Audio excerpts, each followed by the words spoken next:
Jamil Chad conosco ao vivo de Nova York. Jamil está acompanhando um fórum que reúne empresários, políticos e lideranças brasileiras nos Estados Unidos. Jamil, é claro, a gente ontem falava aqui sobre o estado, a condição de saúde do ex-presidente do Uruguai e hoje chega a confirmação da morte, de Pepe Mujica. Uma boa tarde.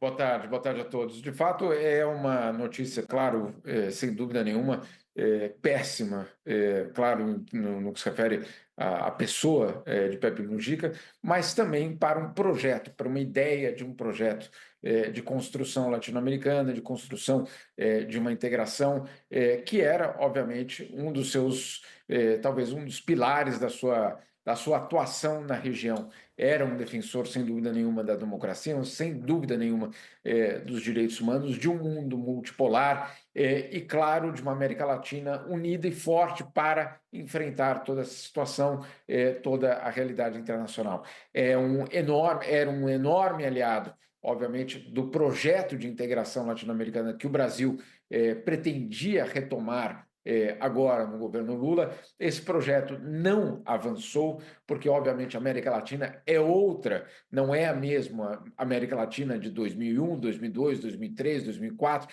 naquele momento que havia, de fato, um espaço para isso. Hoje, a América Latina é um continente absolutamente, hoje, fragilizado e dividido, né? Então, quando você tem, obviamente, uma situação dessa, todo um projeto de integração que era verdadeiramente uma ideia que o Mujica tinha de uma forma muito presente nos seus discursos, nas suas atuações, principalmente na região, isso obviamente tem um impacto muito grande.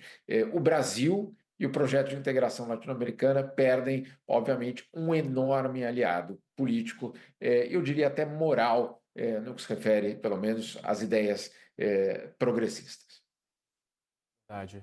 Ô Jamil, e aqui para as novas lideranças, A gente viu que ontem você falava, o Sakamoto também falava, sobre como ele soube sair de cena também, Não se apegou ao poder. O que ele fez, e de fato ele insistiu muito nos últimos anos com esse ponto, é que ele precisava deixar, obviamente, espaço, mas não só espaço, mas criar, obviamente, lideranças da esquerda uruguaia, da ala progressista uruguaia, para que pudessem justamente assumir uma transição, para que a sua saída de cena do Mujica, o seu debilitamento em termos de saúde, que isso não significasse uma derrota da esquerda, né? Então, ele, de uma forma muito deliberada, ele preparou essa transição, ele construiu lideranças jovens, basicamente, do seu movimento político, porque ele sabia que, obviamente, o seu momento político, o seu auge, não só estava passando, como ele precisava garantir que esse movimento perdurasse. Isso ele fez de uma forma muito consciente, criando novas gerações, basicamente, de líderes progressistas uruguaios. E elas aconteceram. Não só aconteceram, como ganharam eleições. Então, de fato, vamos dizer assim, essa transição que ele promoveu foi uma transição que ele promoveu, acima de tudo, dentro do próprio movimento progressista e dando espaço para que outras lideranças pudessem surgir. Jamil, eu queria saber se o Donald Trump já se manifestou com relação à morte do Mujica, não sei se você já teve tempo aí de ver, e com a morte do Mujica, como é que fica, na tua avaliação, a política no Uruguai, Ele ajudou muito na eleição, do Orsi, mas o Orsi veio, foi uma retomada da esquerda no Uruguai, se isso pode impactar e ajudar a direita a voltar ali à política do país. Primeiro, eu não vi nada, por enquanto, nem de Donald Trump e nem do Departamento de Estado. Marco Rubio, que, claro, é filho de latinos, casado com uma latina, tem, obviamente, amplo conhecimento de quem é Mujica e o papel dele dentro da história latino-americana. Então, vamos aguardar, mas, pelo menos por enquanto, não vi nenhum tipo de declaração em nenhum sentido. Quanto à política doméstica, você tem toda a razão. Vai ser agora um grande teste, né? Se esse projeto de transição ele funcionou com ele ali do lado, né? Com o Mujica ali do lado, dando apoio, aparecendo de tempos em tempos, chancelando, pondo a mão no ombro e dizendo é esse o candidato. Agora, isso tudo vai ser testado sem a presença dele. E aí, sim, obviamente, é um desafio, é uma encruzilhada que vive, basicamente, a esquerda uruguaia. Vamos ver se esse projeto de transição foi sólido o suficiente para sobreviver sem a sua grande, vamos dizer assim, personagem de referência, ou se vai ter problemas para as próximas eleições. Conosco também o cientista político Rafael Cortes. Rafael, uma perda sentida, né, para todo mundo, para a América Latina. Como é que você recebe, né, essa notícia? Qual o legado que deixa a Mujica? Queria te ouvir sobre isso. Boa tarde.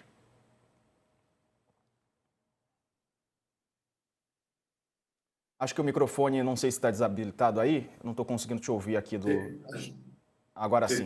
Boa tarde mais uma vez.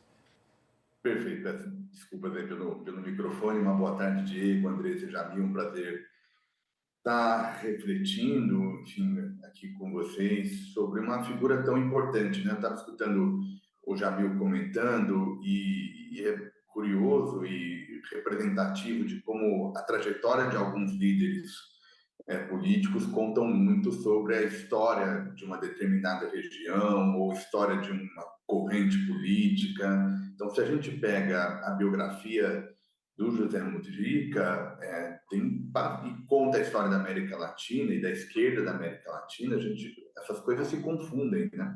Então, um homem que saiu da luta armada, depois faz aposta para a democracia, representa, digamos, então, uma contribuição positiva para o campo. Em algum momento da história da América Latina, essas duas coisas pareciam não conversar. O comportamento de esquerda, a maneira como a esquerda colocava suas pautas e a relação com a democracia. A construção da democracia foi realmente um dos desafios importantes para a América Latina. E se a gente pega, digamos, na etapa final dessa longa e bonita trajetória do José Mujica, a discussão sobre a integração latino-americana, né? E talvez essa discussão confunda com um problema que provavelmente a gente vai passar agora, se a gente olha os desafios do continente em meio a mudanças importantes na geopolítica mundial, na correlação de forças entre países relevantes, e fica uma incerteza.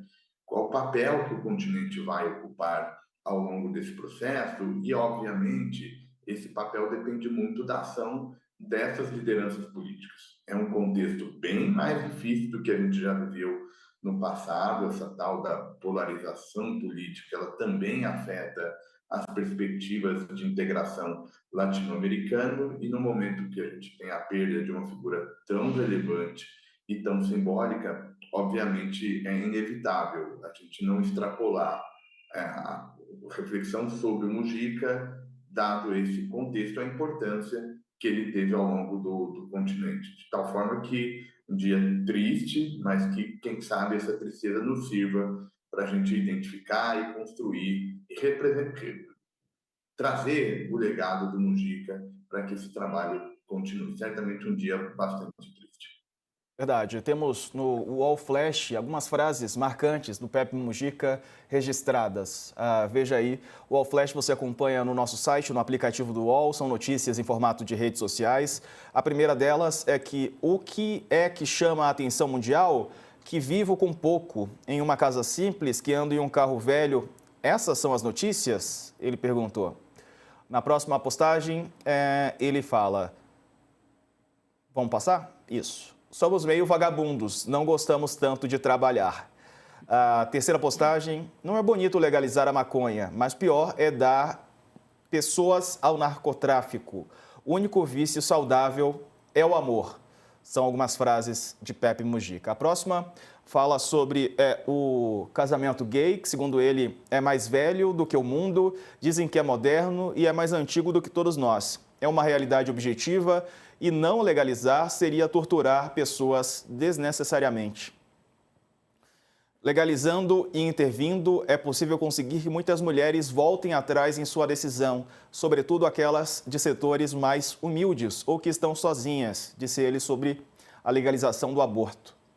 Essas são algumas frases do Pepe Mujica. Ele tinha posições firmes sobre essas questões, né, Andresa?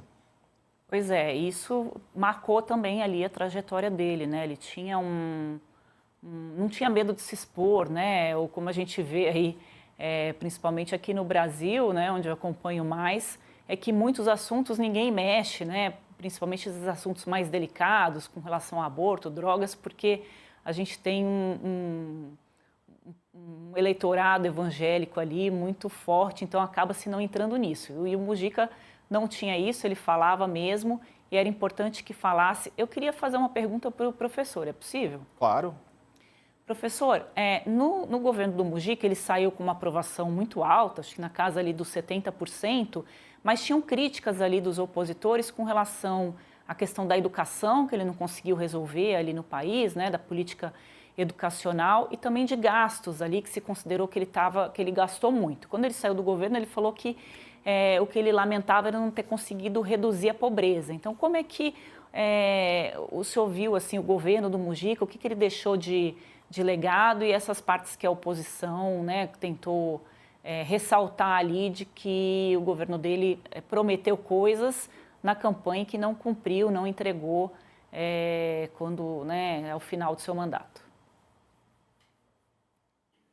André, sua pergunta é interessante não só pelo conteúdo, mas também para a gente notar como a percepção dessas lideranças relevantes e que ultrapassam as fronteiras nacionais muda também, né? A gente tem aqui no Brasil um olhar muito, muito particular para o legado do Mujica, e quando a gente olha o debate político doméstico, a gente também entende essas particularidades, e uma delas tem um pouco a ver com a tradição política uruguaia e o legado do seu governo, especialmente nessas questões que constrangem governos de esquerda, né, em relação à responsabilidade fiscal. Esse foi um tema importante, em relação a tentar ajudar a superar uma versão uruguaia da polarização e, sobretudo, até onde de fato se conseguiu avanços na agenda de esquerda no país, porque se tem uma figura muito ampla. O Mujica se tornou muito relevante, digamos que a popularidade dele, o simbolismo político dele, talvez tenha extrapolado muito mais do que os seus legados enquanto governante. Você mencionou algo que eu acho que vale a pena a gente tocar, à luz da discussão aqui que a gente faz do Brasil, e tem a ver um pouco com esse legado, é como ele e a esquerda uruguaia conseguiu ganhar força, ganhar tração para além dessa figura tão relevante que aconteceu no Uruguai, né? A figura do Mujica. Se a gente olhar a história da esquerda da América Latina, ela é muito marcada por alguns casos, pela dependência de algumas figuras para esse movimento. Se a gente olhar o Getúlio Vargas aqui no Brasil durante muito tempo, Perón na Argentina, o próprio presidente Lula e o debate em torno da esquerda, quantas vezes a gente não ouviu a discussão de qual vai ser o futuro da esquerda, que ao longo da longo período de democratização depende do presidente Lula, pelo menos do ponto de vista eleitoral. E eu acho que esse ensinamento e a maneira como o Mujica lidou com a transição de poder, aos meus olhos, é talvez o principal legado que ele vai deixar. Um outro também que eu acho super interessante, impactante, é como, e para fazer jus aos seus comentários de que o Mujica tocava em coisas espinosas, que às vezes eram difíceis de ser feitas, é que o Mujica também conseguiu ser um político, exercer mandato, fazer a luta política, fazer o debate público, mas ao mesmo tempo não perder a dimensão moral, que também é uma parte do exercício da política, né? Em geral, a gente às vezes é até quase cruel, né? E olha a política de uma maneira racional, fria, se deixa um pouco questões morais de lado, como se a moralidade não fizesse parte, ou pelo menos uma parte do mundo da política. E o Mujica combinou essas duas coisas. Essas manifestações sobre diversos temas que apareceu nas frases que o Diego leu, mostra um pouco, aos meus olhos, como ele conseguiu separar E depois que exerceu o poder, essa dimensão moral dele ficou ainda mais explícita. Ele então deixa frases e posicionamentos por questões que a gente ainda está debatendo e, quiçá, vai servir de inspiração para os grupos que lutam por essas diferentes causas. Vamos ver mais manifestações agora de parlamentares brasileiros. A gente tem mais postagens no X, no Twitter, de alguns deles. Aí, Guilherme Boulos, vai em paz, mestre, Pepe Mujica é eterno. Publicou uma foto ali, os dois lado a lado no carro, né? O Celta, acho que era o carro do Boulos até pouco tempo.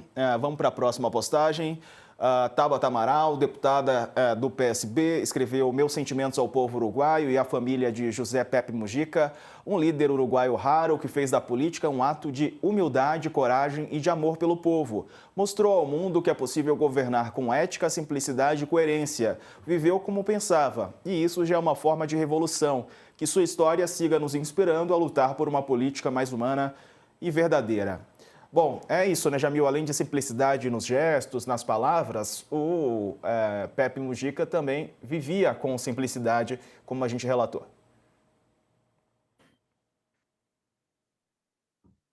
Me ouve, Diego? Agora sim, Jamil, diga lá. Perfeito. Olha, não é só com simplicidade. Eu acho que o que marca essa característica dele é a tentativa de dar coerência às suas ações. Então, ele tentava, não apenas com palavras, mas com uma coerência, vamos dizer assim, de gestos, mostrar que aquilo que ele dizia, ele basicamente praticava. Então, era uma questão, inclusive, de coerência. Tem um escritor uruguaio, que, inclusive, se eu não me engano, foi o autor da biografia dele, que é o Gerardo Gaetano, que diz o seguinte, que ele foi, no fundo, um ator que legitimou ou relegitimou a política. E a gente sabe o quanto isso hoje é difícil, né? Com as dúvidas todas que nós temos em relação à classe política, as denúncias, eu diria até mesmo uma demonização, basicamente, da política por algumas alas, aqueles que, inclusive, dizem meu partido é o meu país, não quero um partido, etc. Isso tudo, obviamente, é um ato contra a política. E o que fez Mujica por muito tempo foi tentar relegitimar essa função tão fundamental da sociedade, que é a função, claro, política, que é o campo político, o campo dos debates, etc. Então, ele tem esse papel fundamental. A gente precisa entender tanto essa questão dele da simplicidade como uma questão de coerência, mas também como uma questão de resgate da própria legitimidade da política. Nós temos aqui o momento em que o Pepe Mujica anunciou, né, que o câncer tinha se espalhado, o momento que ele fala sobre a doença que acabou o levando, né, ele sofreu o espalhamento de um câncer, estava já em cuidados paliativos há algum tempo. Vamos ver. Necesito informarles que el viernes pasado concurrí al CASMO un tumor en el esófago, que es algo obviamente muy comprometido y que es doblemente complejo en mi caso, porque padezco una enfermedad inmunológica hace más de 20 años que me afectó, entre otras cosas, los riñones, lo cual crea obvias dificultades para técnicas de quimioterapia o de cirugía. Todo eso lo están evaluando. Em um outro momento, o ex-presidente do Uruguai fala sobre a vida e sobre o futuro dos jovens. Yo personalmente ya no tengo más nada que esperar. Mi futuro lo más próximo es el cementerio, por razones de edad. Pero me interesa la suerte de ustedes, de los jóvenes, que cuando tengan mi edad van a vivir un mundo muy distinto. Falando que o interessava era o futuro dos jovens, né? Que eles tenham um futuro diferente, Rafael. era a batalha, né, a causa de vida do Pepe Mujica? A causa política, né, a causa que, em alguma medida, define o campo, né, político da esquerda, que é a preocupação com a causa social, e é especialmente relevante diante das desigualdades extremas que os países da América Latina atravessam, né? Se a gente, de novo, recuperando essa simbiose, né? Essa confusão entre a biografia de líderes e a trajetória dos seus países, a região é marcada pela questão do que fazer para reduzir desigualdade. As principais obras políticas que atravessam os tempos tratam, em boa medida, das raízes e das implicações de uma desigualdade social tamanha. E o trecho que a gente acabou de assistir combina, né, na veia, essa preocupação com a questão da desigualdade, sobretudo com a mudança geracional, né, com a garantia de que em algum momento se rompa esse estado de vulnerabilidade social na América Latina e no Uruguai em particular. E quando a gente tem esse tipo de preocupação, efetivamente nós estamos tentando construir uma agenda política, decisões de políticas públicas que permitam aos jovens, às novas gerações, terem um destino diferente do passado, não ficarem, de alguma maneira, representando o passado, e um passado que, sob essa ótica, é lamentável, dado essas desigualdades. E é até bonito de ver a maneira como ele tratou esses momentos finais da sua trajetória, da sua biografia, um desapego na fala, né? Quase sempre não tirando o foco dele e colocando no foco em alguma causa. Então, enfim, não faltarão oportunidades para a gente refletir sobre diversas passagens que ele nos convidou a refletir, seja por decisões de governo, seja em outras fases da vida, por comentários e posicionamentos públicos desses debates que a gente está travando hoje em dia. Certo. Trazendo novamente aqui algumas informações para você que está nos acompanhando a partir de agora. Cobertura especial, né? A gente está tratando aqui num bloco importante do UOL News sobre a morte do ex-presidente do Uruguai, Pepe Mujica. Aos 89 anos, ele morreu no Uruguai. Ele estava num tratamento de um câncer de esôfago, cuidados paliativos. Em 2024, anunciou que foi diagnosticado com câncer de esôfago. Numa entrevista coletiva que mostramos há pouco, o ex-político disse que descobriu um tumor num exame de rotina. Em janeiro de 2025, ele disse que o câncer se espalhou e que não seguiria o tratamento. Depois, ontem, para ser mais preciso, a esposa que acompanhou o Mujica em boa parte da vida disse que o ex-presidente do Uruguai recebia cuidados paliativos e contou que ele estava em fase terminal. Lucia Topolansky explicou para um veículo do Uruguai. A morte foi confirmada pelo presidente uruguaio, Yomandu Orsi, nas redes sociais. Ele escreveu: "Sentiremos muita falta de você." Ainda em 2024, o ex-presidente do Uruguai passou por radioterapia e, após a remissão do câncer, precisou realizar uma cirurgia. Ele encarava a morte com naturalidade e mantinha um discurso otimista e incentivava a juventude. Na sua despedida, Mujica também acenou para opositores quando deixou o cargo de presidente do Uruguai. Ele se chamava José Alberto Mujica Cordano, nasceu em 20 de maio de 1935, em Montevidéu, na capital do Uruguai. Descendente de italianos e bascos, era filho de pequenos agricultores e, depois da morte do pai, trabalhou como florista com a mãe. Foi casado com Lucia Topolansky, senadora e ex-companheira de guerrilha. Mantinha uma vida sem luxos, quando o presidente renunciou a parte do salário e doou mais de R$1 milhão para um plano de habitação social. Andava com um Fusca e não demonstrava ter apego material, comportamento que lhe rendeu o apelido de o presidente mais pobre do mundo. Foi representante da esquerda latino-americana e defensor da agenda progressista. Além de presidente, Mujica foi deputado, senador e ministro da Agricultura. Se aposentou definitivamente da política em 2020, quando renunciou ao cargo de senador por problemas de saúde. Falando um pouco sobre a trajetória política, entrou na vida por influência da família, na vida política. Começou pelo Partido Nacional, a ala militar, ao qual seus familiares eram filiados, e chegou a ser secretário-geral da Juventude da agremiação. Em 1962, abandonou o partido e criou o União Popular, junto ao Partido Socialista do Uruguai. Guerrilheiro pelo Movimento de Libertação Nacional, Tupamaros, Mujica foi alvejado e preso. Em 72, um ano antes do início da ditadura uruguaia, levou 6 tiros e ficou em estado de saúde grave.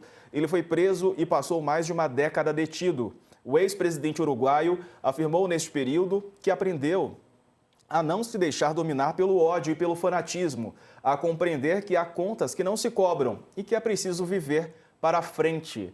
Mujica conseguiu fugir da prisão, mas só ganhou liberdade após a anistia decretada em 1985. Ele criou o Movimento de Participação Política, que se tornou majoritário dentro da coalizão da Frente Ampla em 2004. Foi presidente do Uruguai entre 2010 e 2015 e conduziu reformas progressistas. Descriminalizou o aborto, aprovou a legalização da maconha e defendeu a população LGBT+.